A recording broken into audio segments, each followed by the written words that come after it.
Right up, everyone. I'm back.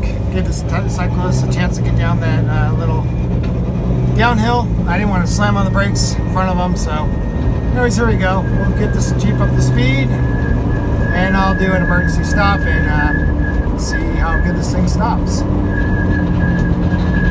We're cruising here at about, let's see, let's get focus in. We're about 50 miles an hour. There's a car coming. So, it's 55 miles an hour. Hit the brakes. There we go, buds. 35-inch tires. This thing stops on a frickin' dime. Anyways, hit up Blaine Johnson from Black Magic Brakes. These things are well worth the money. You know, if a little kid ran out in front or a car pulled out in front of me, or emergency stops on the freeways, you know, you're going to spend $1,000 easy fixing your Jeep. So might as well spend it now, put your money in the brakes, and hopefully not kill somebody out there.